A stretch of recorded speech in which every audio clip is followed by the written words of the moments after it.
right, folks, welcome to Knuth Brewery's podcast episode number 3. We are live and we're meeting the brewers today. So we have Ryan, the original Ryan. Ryan 1. Yep. Keep it PG, Ryan. Done. Kid friendly. Sure. Yeah. Family. Okay. It's a family podcast. And then we have Ryan 2. Other Ryan. Other Ryan. And then we have the new addition, Mark. The newbie. Straight from the Falling Objects band from 1994. Oh, here we go. Here we go. What year was the band? Well, we broke up during COVID, so. So this is recent. Yeah, it's recent. Wow. Yeah, 94 to we could be 2020?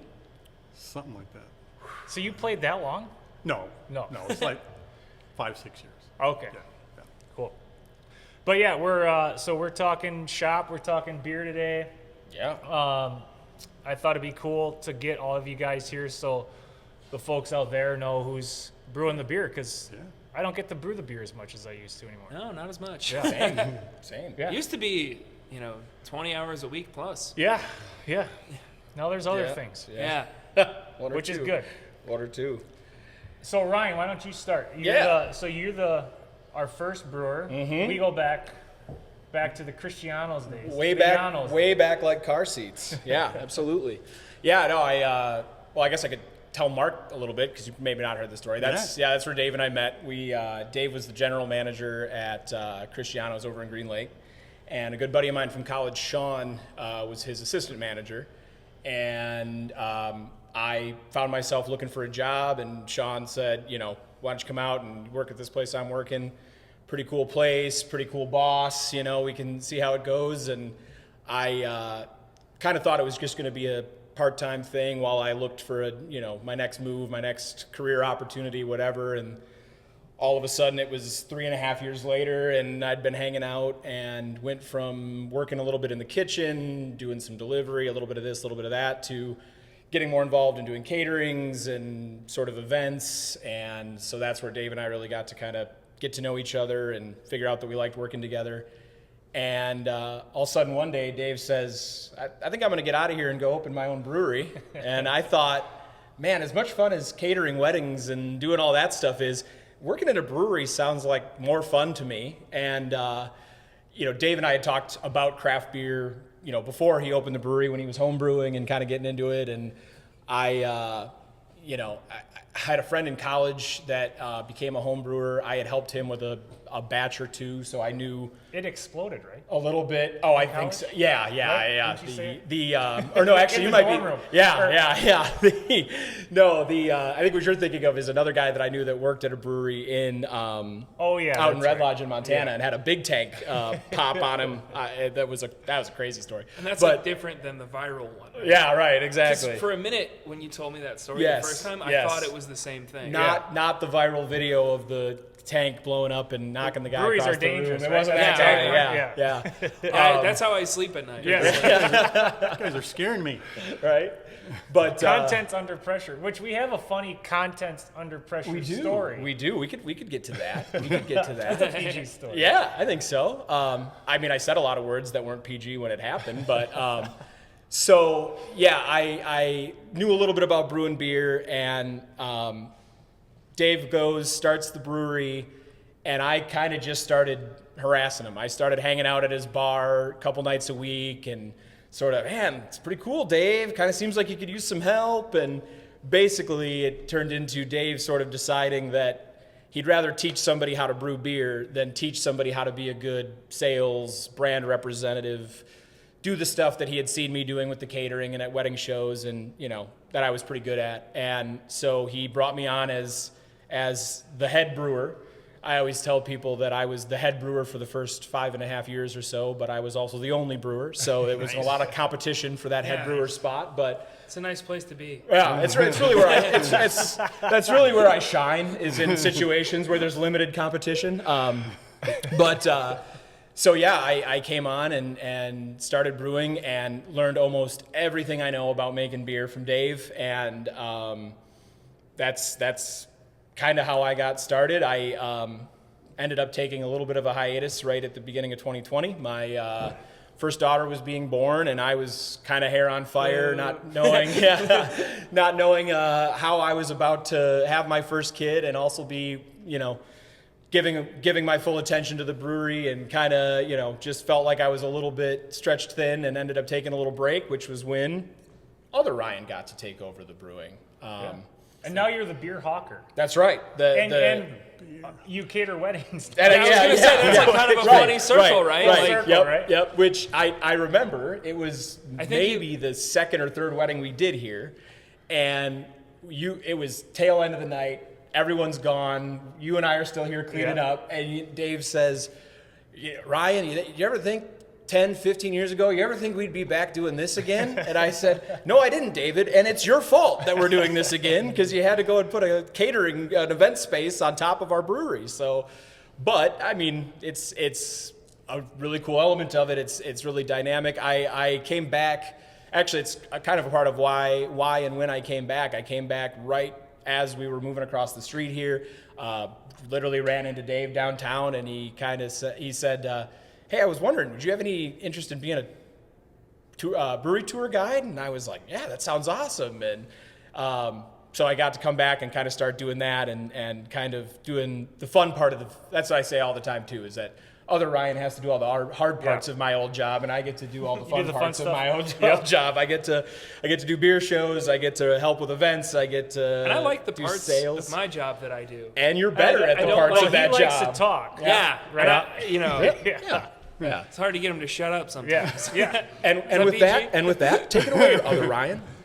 So then Ryan, you came Ripon College. Yeah. So it's kind of funny because with his story about how he was bothering you for a job a little bit, I was bothering Dan for a job. Yeah. Dan Andrade. Yeah, Yes. because he lived across the street from Scott Hall, where that's I right. lived, Yeah. like when I was at the college.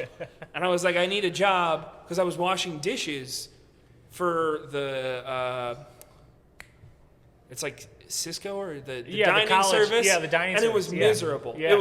It was really bad. So I was really looking for anything else. And I was like, come on, make pizzas, I'll do whatever. And so I bothered Dan into getting a job at nights across the street doing pizzas and stuff. And then it was kind of funny, like we were doing some networking stuff with the college. And it was like we went to a lab in Madison, and we went Milwaukee somewhere. The one I can remember was Epic. And they were like, The lab, right? yeah, that lab was Yeah. epic. And it was like, this is all the stuff we do. And I was like, wow, I'm blown away. I really need to like figure out what I'm doing. Because all I had done, like to build my resume at that point was the weed and pest stuff out west. Sure. So I was And like, you're a chemist. You were a yeah, chemistry I had a major. chemistry Yeah, major, right? but it was like all of my classmates were like, I've had 3-4 research projects, I've had this, I've had that, and I'm like, I really got to figure out what I'm doing. And so then I was like, do you guys need another brewer? Yep. And everything just kind of timed right, where he was sort of on the way out, and I was sort of on the way in, and we overlapped. And I remember. Yeah. Well, you were it the worked perfectly. cellarman for a good little while, yeah. right? Like Yeah. at least a few months, and I you remember. you were cooking, and then you were Yeah. 15 hours a week cleaning kegs or And whatever. doing all this Yeah. and that, but like, Yep. I remember I Yeah. talked to you before I talked to Dave when I was, in panic mode and deciding if I could, what I was going to do. Because the plan was sort of always that when we need another brewer, Yeah, he was Ryan the was guy. going to be Yep. the guy. That was, that was always the plan. And I remember talking to you first and being like, hey, so how would you feel about that? You're the next brewer timeline being accelerated pretty Yeah. substantially. And you're like, that'd be great. And I was Yeah. like, okay, because I'm thinking about leaving. And I think you were pretty surprised. I hadn't really talked to anybody about it. And but I wanted to make sure that everything was lined up before I even brought it up to Dave, because it was like, I'm not leaving because I'm disgruntled. I'm leaving because I've got, other priorities all of Irons a in the sudden. fire. And so I wanted to make sure that I could stick around long enough to make sure that you were trained and ready, so that there was not any disruption to the production, or that the brewery didn't even notice me leaving, and just and kind it's of. crazy to think yeah. that was like 5 years ago. At this Oh yeah, it's insane. It's know, insane like, to think Yeah. that it all started Longer. 10 years That ago. was probably That was 6 years ago. 2019. It was, Yeah. End of 2019. It was pre-COVID. Yeah, because I was fully trained, and then COVID hit. Right. Yeah. Yeah. And that would have had to been starting November 2019 into January, March 2020. Because it was like late November. Yeah. We had been training you were for a few officially months. out. I had a vacation plan to go out to Montana to visit my brother and his family, and that was sort of the soft, like, okay, I'm fully gone, and Ryan's doing it all now. And then I think I came back like once or twice just to help, figure out one or two things, and then that was it. And then it was COVID, and very few people were hanging out at the brewery all of a sudden. But, I remember your first time at the Mayville Beer Show. Yeah, that was fun. And we brought home the boot. Yeah. And you were so happy. Yeah. Because I think you were just so I was relieved. so worried. Yeah. Because it was like, boot what if it was different now? Right. You The know? boot, yeah. The boot for Mark and the listeners at home, Mayville is one of our favorite beer shows. It's one of the earliest ones we went to. And a fun thing about the show is they have all of the attendees vote for their favorite beer at the show. And whoever wins gets a big glass, German-style boot with the logo of the beer show on it and everything. And we had quite a streak there for a while. Well, we got 6, I think. 6 or 7, right? Yes. I think we had 5 in a row, and then we got 6 or nice. something. Well, that was the whole thing of when I came back. Yeah. That's right, yeah. Because that was one of the first beer shows we ever did, and we won. And it's funny that the boot was such a big moment for Ryan, because the boot was also a huge moment for me, because as a guy who was a psych major in college and only became a brewer because he happened to meet a guy that was starting a brewery, I deal with a little bit of imposter syndrome, right? Like, I don't know, I'm not a professional, I'm just trying to figure this out as I go, and winning the first boot at the first Mayville Beer Show, that felt like, okay, no, we're doing something Cheers. right. Yeah, right. Hey, to imposter syndrome. Hey. But yeah, no, that's that. And then we won the 4 years in a row. Five. Yeah, because the 5th year was the first year that you were there after I was gone. Yep. And then it was the year after that I think Uga took it. Yep. Or somebody took, and then it was other people won, and then the Mayville Beer Show was one of the first things that I did after I came back. Last year. Yeah. And I remember saying to Dave as we were packing up for the beer show, I was like, Dave, I know the real reason that you asked me to come back is because you want me to bring that boot home. And I said, I was like, I'm going to go get you that boot, Dave. And I'll be darned if we didn't bring that boot home. Nice. So then we got Mark on the team now. Yeah. And Mark, you and I met, was it Green Lake Town Square? That is right. You were They giving a asked presentation. a beer presentation. Yeah. And you were there. Yeah. I'm like, I'm going to And check you this were like out. the one who asked the most questions. Yeah, Which that is sounds always, right. Yeah. it's always nice when you do those things where Oh my God. people ask questions. Because otherwise it's It's miserable. big. It's bad. Yeah, it's brutal. Yeah. I've spoken to a couple classes over the years, and like there's a difference if you go to the college class for a 9 a.m. class or a 4 p.m. class. Like 9 a.m. forget about it. Yeah. But so Mark, you just joined the team. Yeah, You're, so I'm the newbie. So and we got your beer here, homebrew Yes. hazy, which is Yeah. delicious, Yes. Yeah. and now on tap Yeah. and in 6-packs. As In of this morning. bottles. As of this morning. As of in this 6 morning, packs. yeah. Rocking it. So I remember you telling me a story. So you're a home brewer, but you're like, I would say like a home brewer on steroids. I keep saying homebrewer plus. Yeah. Mark is homebrewer Homebrewer plus. plus, yeah. Yep. No got the- performance enhancing drugs. No, none. Just real passion. It's a plus, not an asterisk. Yes. Yeah. So you're heading up our pilot system, Yes, which is yes. new for us, Yeah. which is exciting. Which are we brewing the first batch? I mean, the next week or two. Well, here, I I think the right? plan is to brew We're maybe going to 2 do batches 2, I next think, week. next week. Yeah. So we're going to get it rolling. So that'll be on tap in our tap room. Yeah. Yeah. Just more experimental stuff. And Yeah. What's the first one you're going to do? I think the current plan is, so for the first beer next week, we'll try to brew a New Zealand Pilsner, which I think we're pretty excited about. Yeah.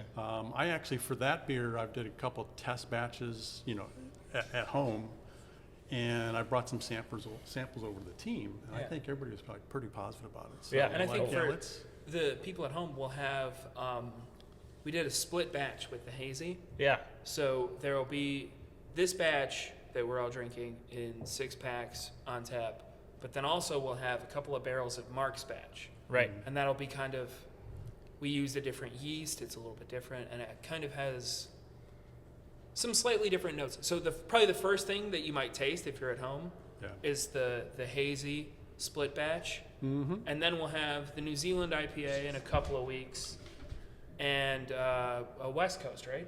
Or a cold. Then I think the other one we'll brew is it'll be a hazy IPA. Another I mean, this hazy? one here is what, 5.4%? Yep. Something like that. 5.3 Yeah. ish. So kind of in the pale ale category. So I think the hazy we'll brew next week is going to be, the ABV will be like higher, like 6.5%, and kind of the classic New England style hazy IPA at 6.5%. So, and we'll try to incorporate some New Zealand hops in there and kind of take in a little bit of a different direction. So I think that should be a lot of fun. So we're going to crank up that system next week, get it going. Yeah. I got to say, I'm excited because, you know, like what I think is cool about our group here is like, so I started off home brewing, and then you kind of learned from me, and you're a home brewer, obviously. So none of us are like Siebel Institute trained or I was looking into that. It's kind of fun. But we've made it, you know, like 10 years is coming up. But what's really cool is like, you know, when I was starting home brewing, coming up with recipes, not knowing, and we obviously still brew a lot of those, but like you guys have really like, and you, Ryan, especially, like have kind of like really made it your own, you know? And it's cool to see, like, they're not really my recipes anymore. They're our recipes. Yeah, they're our recipes. Like we were talking about this morning, or the other day, with the being apprehensive about the hazy. Right. It's like, I know our beer, you know. Yeah. I've got our 12 styles, and I could brew them in my sleep and smell if it's going wrong. Right. But all of a sudden, I'm doing the big batch of Mark's thing, and I'm like, is this where it's supposed to be? You know. But I think that's cool because, like, you know, you guys know me. Like, I'm more like traditionalist, German lager kind of guy, you know. But Mark, you know, like, you've got a totally different passion, you know, and that's why we brewed the homebrew hazy. Is like, you know, that's just like your and I'm excited to see where that whole thing goes, and I think it'll be cool for our customers because they're going to get something that is still authentic because we're passionate about it, but it'll be different than what we're all normally doing. I often say that, you know, Dave learned to brew beer by doing it at home, and I learned how to brew beer from Dave. So Dave and I are both very experiential brewers. And then when I feel like Ryan came in the mix with a chemistry background, more science got brought to it, right? And I remember because I actually met Mark outside of the brewery through my wife Rachel. Shout out Rachel, Thrasher Opera House in Green Lake. Because Mark had brought some of his homebrew beers to a couple of the shows at the Opera House just to basically give it away because you had more than you could drink. And my wife and I both love hazies, and so she had come home and was just like, I met this really cool guy. He brews hazy IPAs. They're awesome. And so when we started talking about doing a hazy, I was like, yo, Dave, actually, I met this guy. He's a home brewer in Green Lake. He brews a lot of hazies. He really seems to know his stuff. And Dave was like, oh, Mark? And I was like, oh, yeah. And then, and so I kind of said to Dave, like, should we bring Mark in and have him kind of talk us through, maybe pick his brain a little bit, get some ideas. And I remember telling Ryan He gave me this pitch verbatim after he had told you, and you had both decided we were going to do it. Yeah. So he was like, I met this guy. He's great. He gave me a hazy. It was awesome. And I'm like, over here being an introvert, I'm like, okay, but I have to make the beer. I hope it's all right. Well, and I love Mark. He's a great guy. Well, it did turn out great. It was just so funny, like, being on this side of that. I think what you heard was I met some dude. He's really cool. He's gonna come in here and he's gonna talk your ear off like I do. And because you love everybody. So it's like, well, and we've in Ryan's defense, we've had some experiences in the past, and we won't name any names, but maybe we had a few too many guests in the chicken house. Cooks in the kitchen. Too many cooks in the kitchen. But correct me if I'm wrong. When we sat down with Mark for the first time, we all sit down. He's got some cans of his beer, and he pulls up a tablet and he starts a PowerPoint presentation. And I feel like that was the moment where Ryan was like, "Oh, okay, I like this guy." That's like fine. This is a science guy. This isn't another guy that's just going to be yapping all the time like other Ryans. So We got our experiential brewers and our scientific brewers. Well, I that's feel, what's you know? cool is like Yeah. we were talking earlier about like the art of brewing versus the science of brewing, and I would say I'm like what I love about brewing is the history of it and the styles and just like the feeling that you get from creating something. I'm not a huge science guy. Like I can understand the basic science, but I'm not like a super get into the weeds kind of guy. Where you two, that's kind of I feel that's like like what I thought was more, kind of funny when I brought that Triumph cold IPA idea up. I was like, where do you go to like kind of because you always start from the book. Yes. And you start 700 years ago, probably. And so I was like, where do you, like, how do you do this with this kind of newer style, cold IPA? It's only been around for a couple of years. Right. And you're like, well, I don't know. So it turns out that style, they've only been doing it for 5 or 6 years. Yeah. And that, like, that's just, like, I think emblematic of that. Like, that's what me and Mark are kind of That's what you guys figuring are out about. together Right. and doing that. And you're like, back over here, you're like, well, the Belgian quad, they're going to want to use this. This type of yeast is more traditional. And so we'll source some of that, and we'll get the darker syrup and a little bit of the lighter but still dark syrup. And that'll kind of make it seem like we're in the 1500s. Is that how I sound? yeah, it sounds pretty accurate. It's pretty accurate. No, but that's not how I imagine it. It's No, not- but that is, Yep. And I always like to take, like when we're doing those traditional styles, I always like to keep just enough tradition, but then, like, throw in a little Wisconsin, you know, like that's why we use Wisconsin hops, or we use Wisconsin barley, or, like. And that's what I think is so cool about, like, all of our beers is, like, there's, like, so much about beer that I think is kind of unexplored. Like, just in terms of people don't really know exactly why things are happening. Like, you couldn't go into, like, Google Scholar and, like, pull up a paper about, like, what makes a hazy IPA taste a certain way. Yeah. It's all about people, like, doing things and then building off of the things that they already know, like, case by case. And that's why I think it's really cool that we, like, use local stuff, because that's what everyone's always been doing. And we're kind of going back thousands of years. Yeah, it's always been. So we're kind what of do they like have available? we're like a part of that tradition. Right. Yeah, and I think that I like can't state how cool that is for us. Yeah.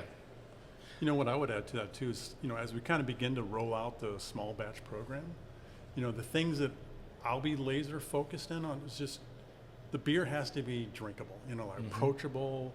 Drinkability is super important to me. Yeah. And then, so you want to maximize that, and also at the same time with these type of hazies, West Coast IPAs, the Pilsners that we dry hop with, and cold IPAs.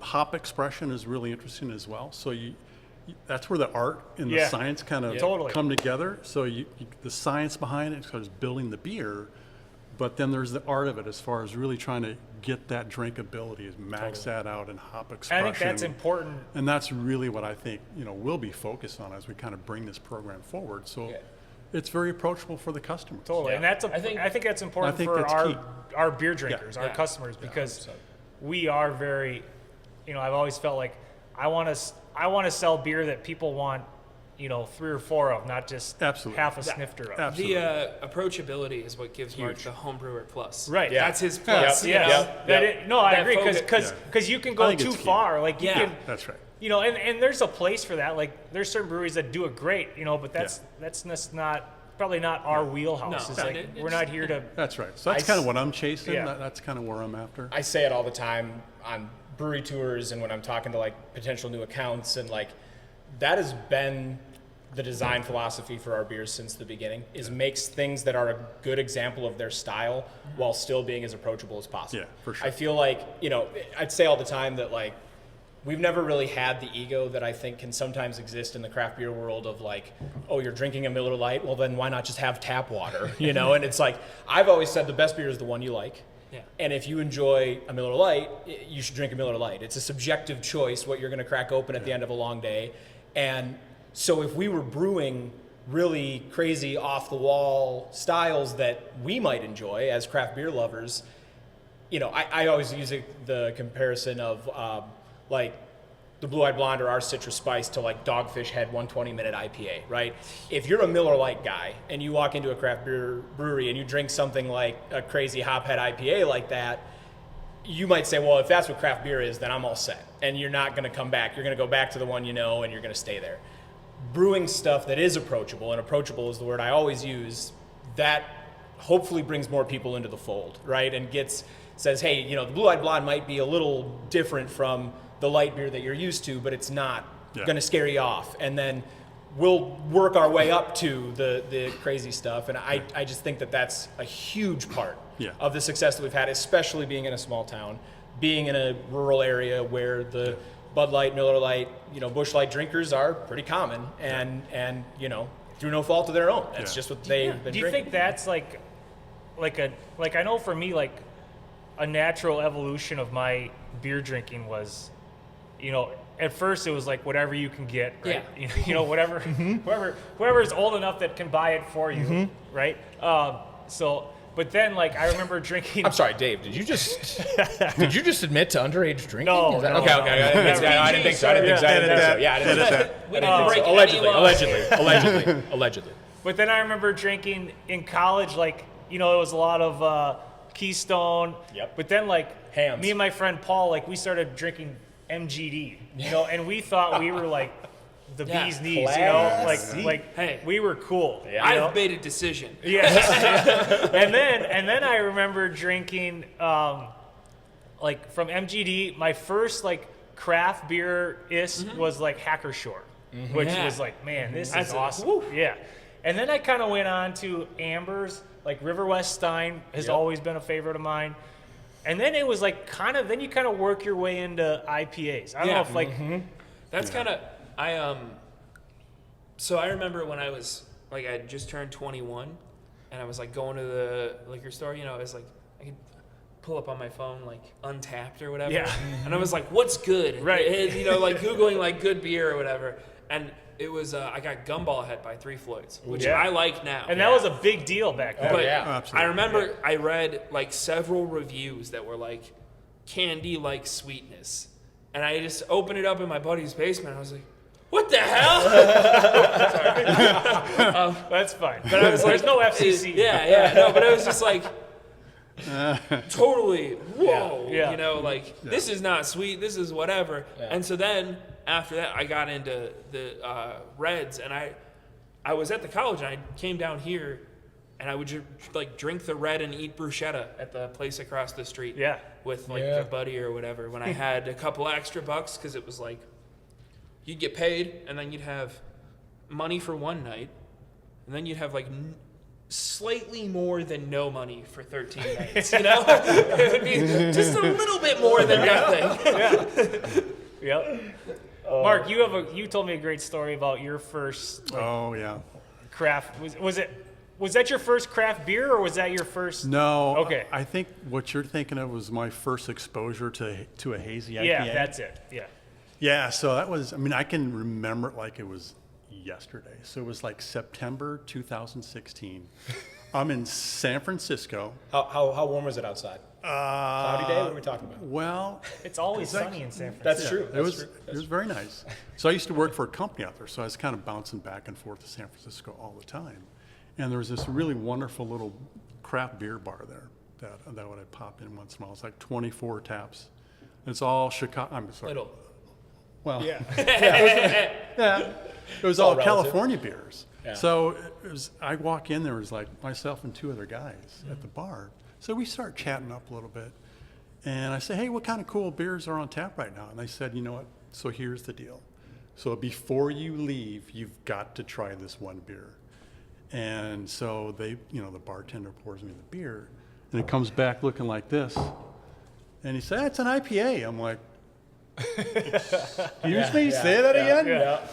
And so I just sat there staring at it. I'm drinking, and I'm like, what is this? It's like the most amazing thing I'd ever tasted. Yeah. Like the bitterness was low. It was kind of soft on the mouthfeel. Wasn't too sweet. And just the explosion of the hops and the aromas and the flavors. It changed everything for me. I'm like, I was just laser focused and going forward, just seeking out hazy IPAs. Yep. And you We're weren't gonna brewing do at more. that time, correct? No, I Yeah. was not. So You were that just- was 2016. Sure. And then fast forward to 2020, that's when I retired. So Okay. I'm the newbie, but I'm kind of the oldie as well here. Yeah. So I retire, and then I'm like, I need a hobby, because right in the middle of COVID. Yeah. I'm Yeah. like, holy smokes. Yeah. Well, what do I like to do? Right. Yeah. I like hazies, so let's learn how to make Yeah. them. So I just, I bought That's a couple awesome. big books, and I got the equipment, and I just started really, got very passionate. What was the beer? Do you remember? Yeah, it was from Half Moon Bay Brewing Company in California. And I don't remember the name of it, Yeah. but it was just, Are they still around? they are. They are. I looked them up recently just Yeah. to kind of see, whatever happened to these guys. Yeah. And That's it was just an amazing experience. That's awesome. Yeah. I was trying to remember like what was my first craft beer or not light beer, and I come from a Miller Lite household originally as a child, so the in college Hams was a big one for Sure. me because I went to school up north and it was cheap and it's from the land of sky blue beer waters. refreshing. Yeah, Yeah. so it's got to be good. still like Hams. There's Oh, no it's problem it's with great that. beer. It's great beer. I just had a And- Hams on tap not too long ago. Yep. And but I've always kind of been a little bit of a hipster. So I feel like when I became aware of craft beers, IPAs were, the craft beer, right? And if you liked IPAs, it meant that you were really cool and really into craft beers. And so I just kind of And you wore decided flannel. that I was going to He like did wear IPAs. flannels. Oh yeah. Oh yeah. Big flannel. And guy. and a big hair guy. yeah, oh yeah. Just got a cut the other day for the podcast, but yeah, the Ryan cut his hair too. Yep. Yeah, you can tell. It's a little bit off the bottom. But no, well, it's funny because your story about discovering an IPA and loving it actually reminds me of another story about Rachel, because I'm a big wife guy, So before we were married, we lived down in North Carolina, and I remember going to a really cool bar called the Thirsty Monk, and it was just this sort of below the street bar, really dimly lit, kind of set up to be like an old Belgian style pub. And we go in there, and we were both, pretty new to the beer game. And I was convinced that I loved IPAs, but the place had a book this thick with imported beers from all over the world Sure. and local stuff, and just Yeah. tons of stuff. And Rach looked at the book, and not, necessarily being a huge fan of beer at the time, was like, I don't know what I'm looking at, and just asked the bartender, what do you like? And I remember him saying, well, we've got this IPA on tap right now. It's amazing, really hoppy. I'm over the moon about it. And she was like, great, I'll take one of those. And I was like, oh, sweetie, you're not gonna like that. Those IPAs are for real beer drinkers, And she's the kind of gal that's like, shut up, don't tell me what to drink. And she, so she got the IPA and she tried it and she loved it. And so it was really her getting into IPAs that actually got me more into craft beer.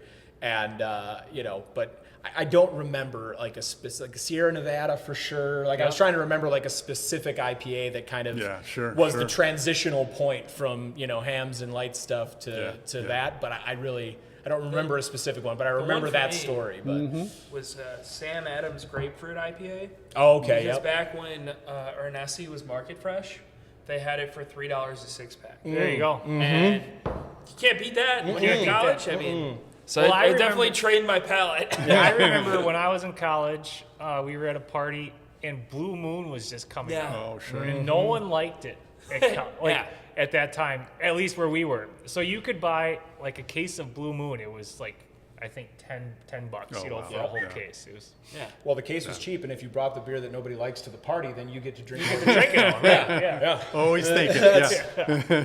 It's a good strategy. It's a good strategy for sure. You know it'll be there. Yep. Well, thanks for coming, guys. Yeah. Oh, you're welcome. Good talk. Welcome to the podcast. Yeah, good You guys stuff. got anything else?